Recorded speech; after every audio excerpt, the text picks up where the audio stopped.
अगर हम और आप ये सोचते हैं कि रावण बहन के लिए लड़ा तो बिल्कुल नहीं लड़ा। ध्यान से सुनना। शूर्पणखा अच्छी तरह से जानती थी कि जो मेरा भाई मुझे विधवा बना सकता है, मेरे पति को मार सकता है, ये मेरी नाक के लिए लड़ेगा। जानती थी वो अच्छी तरह से कि ये नहीं लड़ेगा मेरी नाक के लिए। इसलिए वो जानती थी कि रावण के अंदर में दो कमजोरियां हैं। एक तो उसमें वासना और अभिमान। शूर्पणखा ने रावण को दोनों चीजों को जगाया। जब उसकी कटी हुई नाक देखी तो रावण जलभुन गया। किसने? कही तब नासा कान ने पाता, किसने तुम्हारे नाक कान काटने का दुस्साहस किया? का दो तपस्वी जंगल में आए हुए, ऋषि मुनियों की रक्षा में लगे हुए। हमने सुना उन्होंने प्रतिज्ञा कर लिया है कि वो राक्षस जाति को समाप्त कर देंगे। तो बोले तुम उनके पास क्यों गई?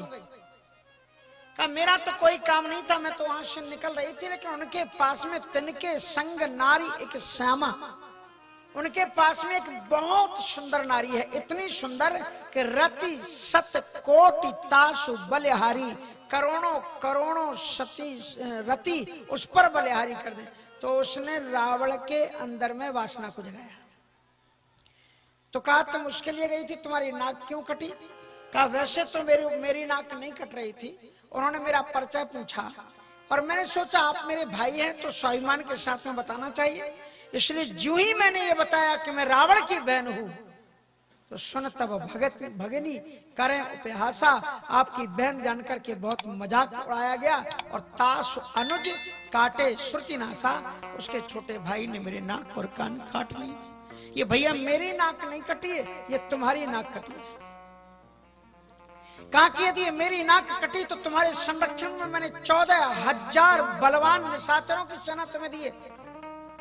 खरदूषण इतने बलवान थे महाराज कि उन्हें कोई मार ही नहीं सकता था। उन्हें ये वरदान प्राप्त था, वो आपस में ही एक दूसरे को मार सकते थे, बाहरी कोई दुश्मन उन्हें मार नहीं सकता था। तो उनके पास तुम क्यों नहीं गई? शूर्पणखा ने कहा मैं गई थी। फिर क्या हुआ? बोले एक चुटकी में खत्म कर दिया सबको। क्षणमहु सकल कटक उन मारा। इतना सुनते ही रावण घबरा गया। कहा अब तू यहां से जा। अब यहां से शुरू होता है रावण का उद्देश्य। रावण चिंतन करता है। रावण ने दो बातें सोची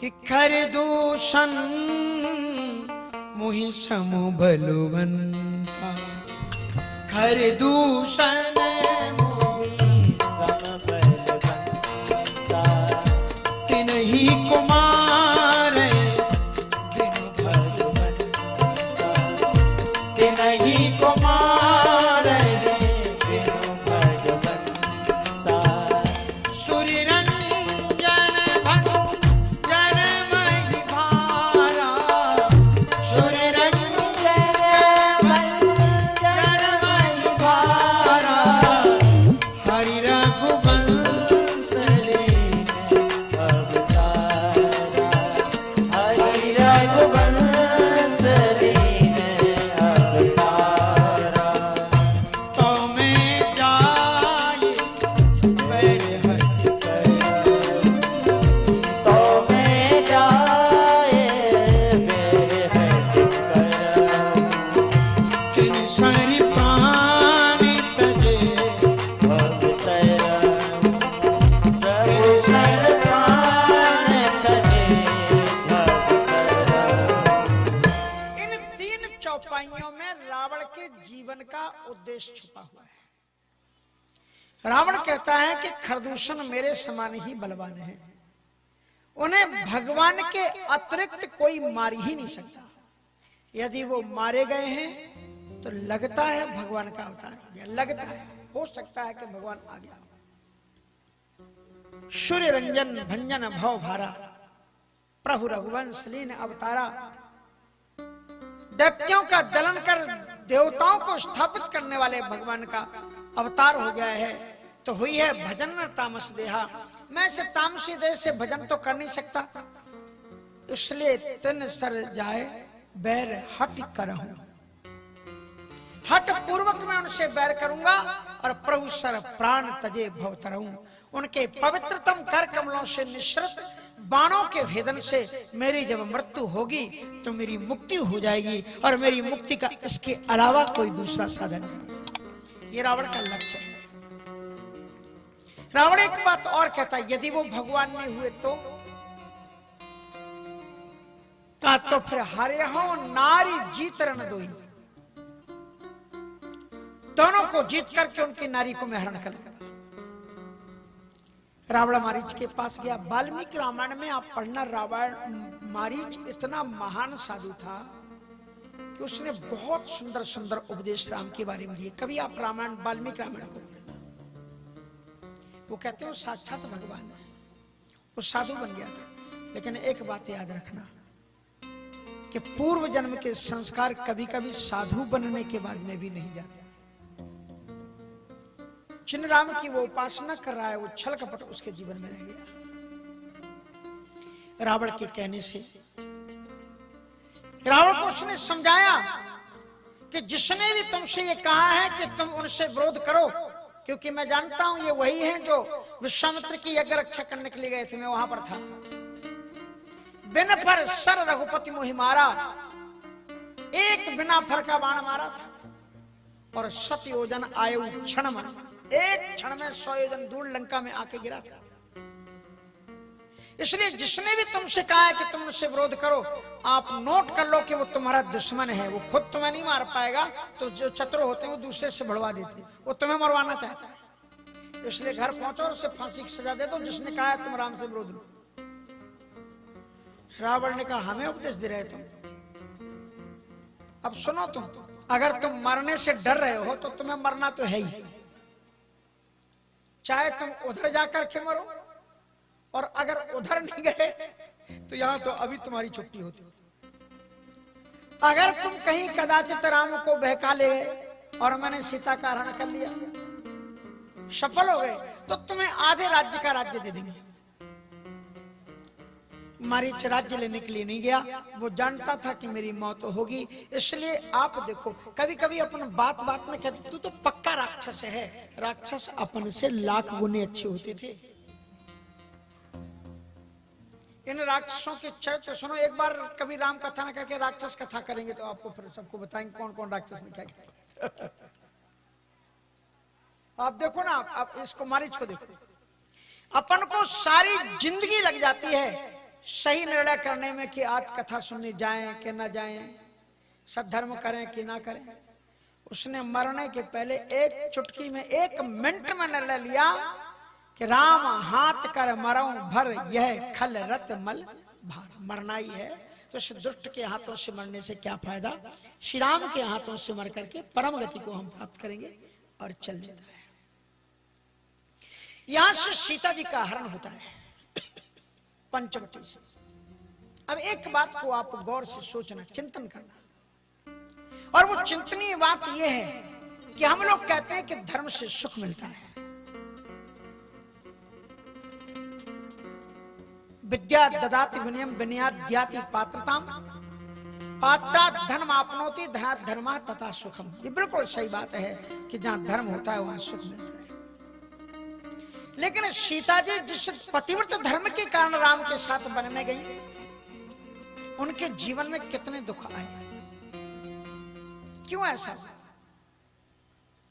इसलिए कि ध्यान रखना, अगर आप सुखी रहना चाहते हो, अगर आप मानव जीवन को सार्थक करना चाहते हो, तो 4 चीजों का हरदम 4 चीजों में निष्ठा रखना। ये प्रसंग हमें पूरी रामायण का सार है, इसको आप ध्यान से सुन लेना। 4 चीजें। पंचवटी अपना ये शरीर है, क्षितिजल पावक गगन समीरा, पंचरचित अति अधम शरीरा, इसमें हम लोग रह रहे हैं। इसमें 4 चीजों का ध्यान रखना है, 4 चीजों में निष्ठा। सबसे पहले इसमें निष्ठा जो बताई गई है, अपने धर्म में निष्ठा। स्वधर्मे निधनम श्रेया पर धर्मो भयावह। अपने धर्म में निष्ठावान बन करके रहना।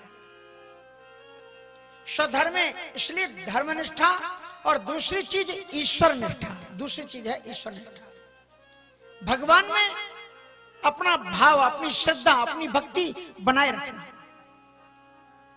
और जो तीसरी चीज है सत्संग निष्ठा, सदगुरु संत निष्ठा। और चौथी चीज है उपदेश निष्ठा।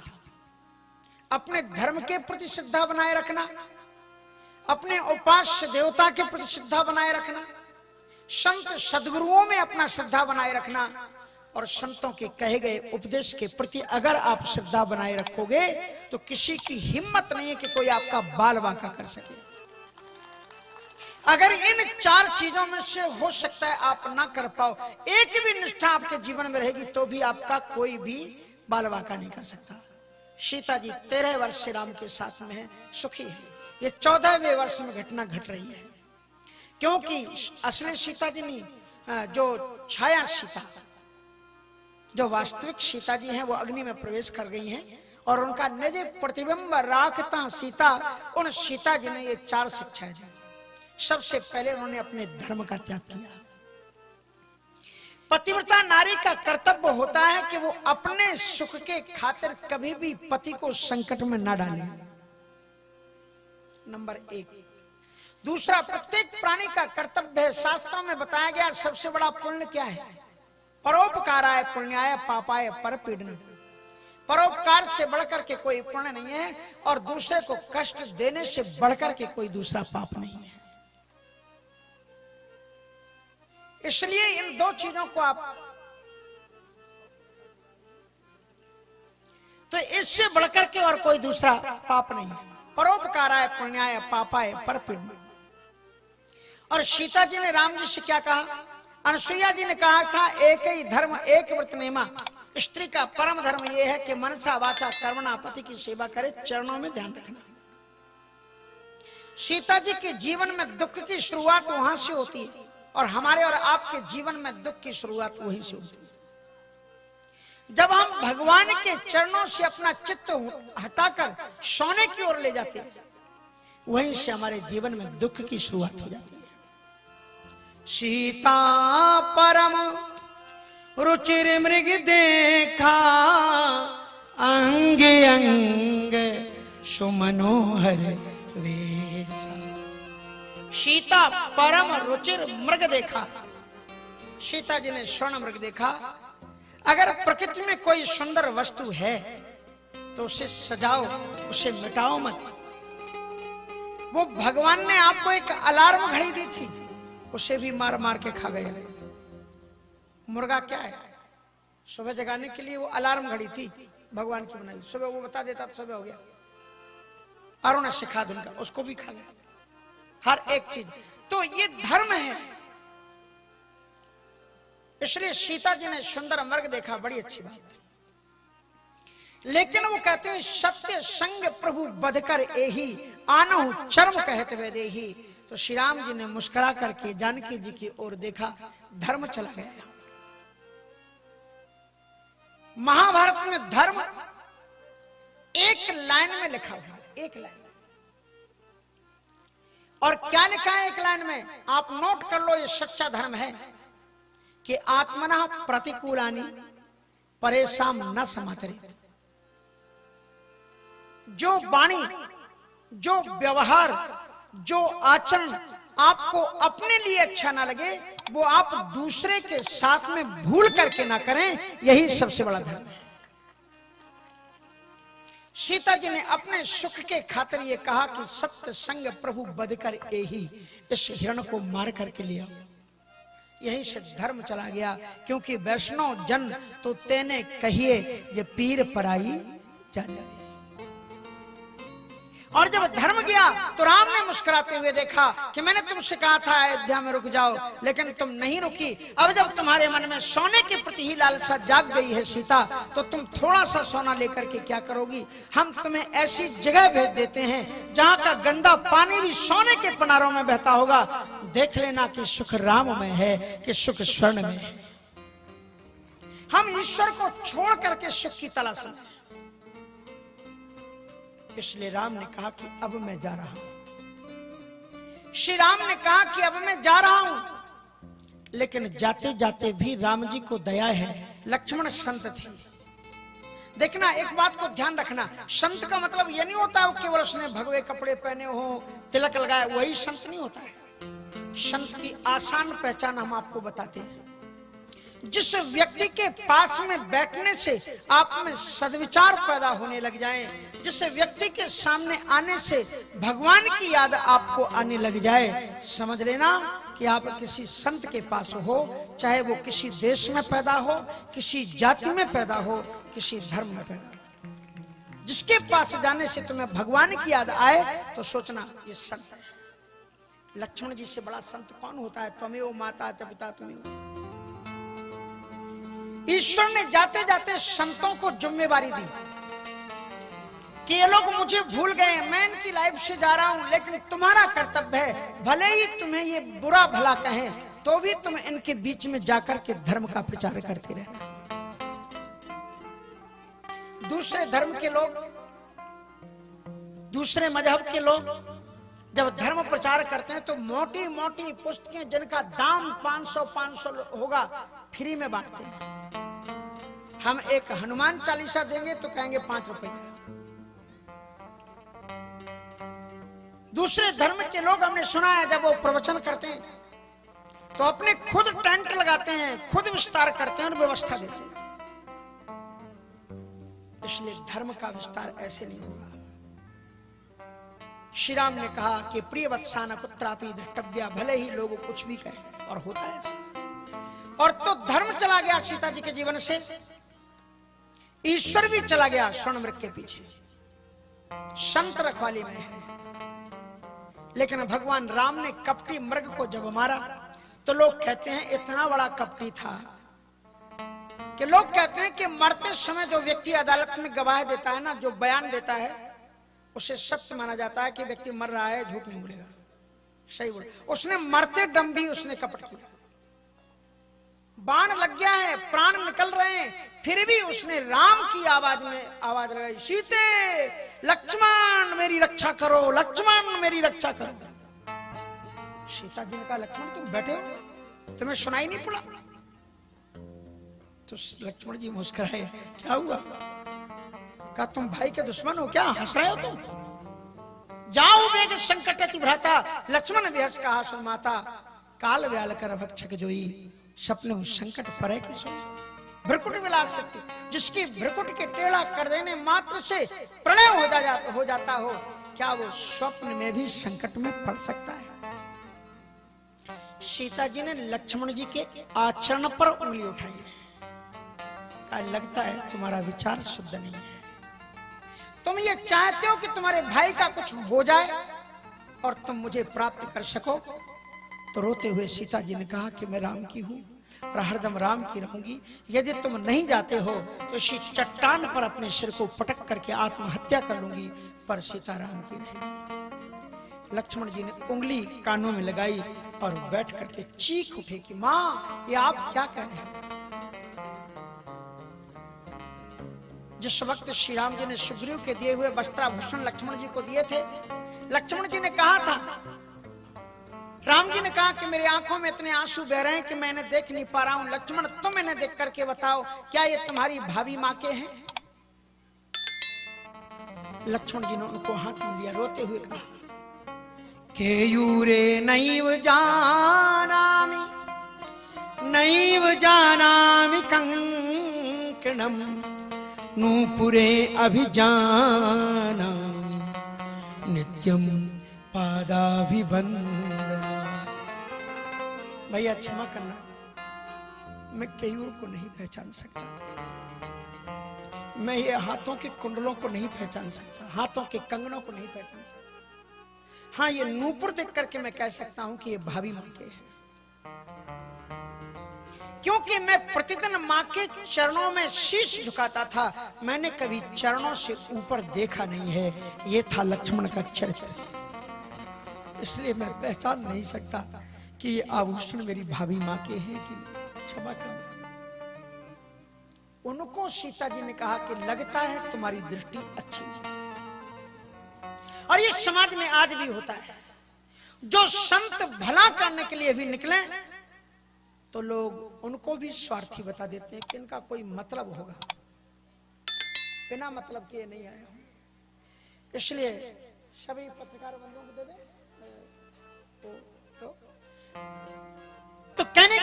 ये है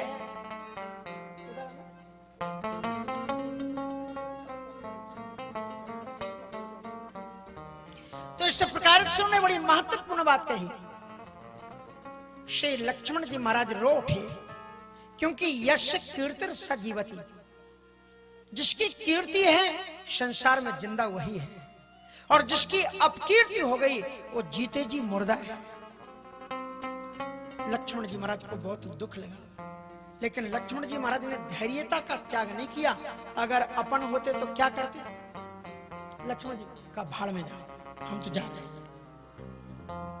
लक्ष्मण जी महाराज ने फिर भी अपनी जिम्मेवारी का निर्वहन किया।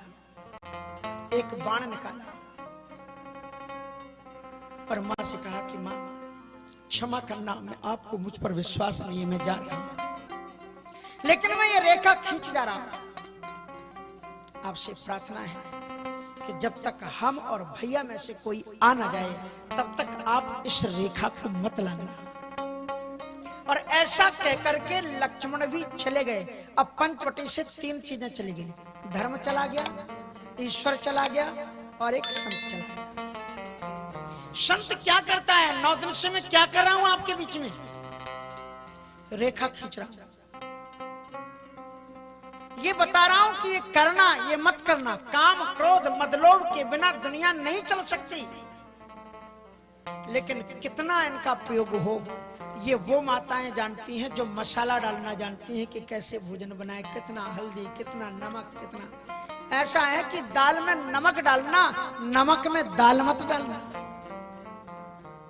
क्रोध हो ठीक है, ये विकार जीवन में, इनके बिना दुनिया चल नहीं सकती, ना काम के बिना, ना क्रोध के बिना। राम जी ने भी तो क्रोध किया। एक छोटी सी बात मुझे याद आ रही है कि मेरे पूज्य गुरुदेव प्रोफेसर रामयत्न शुक्ल जी, जिनके अंडर में मैंने पीएचडी की, बनारस की परंपरा, वो शास्त्रार्थ के लिए जाया करते थे, तो मैं भी उनके साथ में जाया करता, मैं भी जाता था। एक जगह शास्त्रार्थ लंबा खिंच गया और देर हो गई। हमें गुरुजी के साथ में, गुरुजी के घर में सो जाता था, तो साथ में मैं आया और उन्होंने रात को 11 साढ़े 11 बज गए थे। उनको अपनी चिंता नहीं थी, मुझे मेरी चिंता थी। बोले वेदांती जी आपको भूख तो लग रही होगी, एक काम करो उनसे गुरु माता जी से धीरे पूछ लो कि कुछ बनाया है कि नहीं। तो मैं गुरु माता जी से पूछने गया कि गुरु जी आ गए हैं, वो पूछ रहे हैं आपने कुछ बना के रखा है कि नहीं। इतनी जोर से गुस्साई का आधी आधी रात तक गुरु चेला साथ पर घूमोगे और हम तुम्हें बना के रखेंगे। खिचड़ी बनी है, जाकर के खाना हो तो खा लो, नहीं सो जाओ, तुम सुबह बात करना। हमने गुरुजी से कहा कि गुरुजी खिचड़ी बनी है। वो क्या होता था, लाइट से जलते थे, उस पर गर्म करने के लिए हीटर। तो हमने कहा हीटर में गर्म कर देता हूँ। बोले ना ना, हीटर जलाने की क्या जरूरत है। बोले तब, बोले गुरु माता जी के सिर पर रख दो 5 मिनट के लिए। उनके सिर पर रख दो ब्रदर, उनके सिर पर रख दो, अपने आप गर्म हो जाएगा। जीवन में काम क्रोध मदलोभ के बिना ये दुनिया कतई नहीं चल सकती है। 100% ये बात सत्य है। लेकिन राम कथा हमें जीवन जीने की कला सिखाती है। ये रेखा खींचते हैं महात्मा लोग कि ये काम करना और ये काम मत करना। आ जाइए शास्त्री जी ऊपर। तो काम क्रोध मद लोभ सब नाथ नरक के पंथ। इस प्रकार से अलग अलग ये स्थिति होती है। लक्ष्मण जी महाराज इस तो उन्होंने काम क्रोध मद लोभ सब नाथ नरक के पंथ।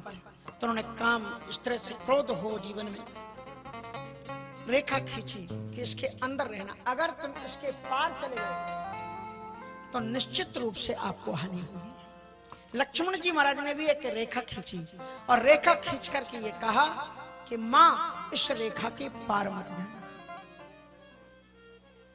4 चीजें, अगर ये 4 निष्ठाएं आपके जीवन में रहेंगी तो आपके जीवन में कोई आपका बाल बांका नहीं कर सकता। धर्म निष्ठा, अपने धर्म में पूरी निष्ठा रखना। ईश्वर निष्ठा, तो धर्म निष्ठा चली गई, ईश्वर निष्ठा चली गई, संत निष्ठा चली गई। एक संत था वो भी चला गया, लेकिन संत ने जाते जाते एक रेखा खींची कि मां इसके अंदर में रहना। लेकिन जिस दिन हम उपदेश की रेखा को भी लांघ जाते हैं, हमारा रावण तभी हमारी पंचवटी में प्रवेश करके हमारे जीवन में दुख लेता है।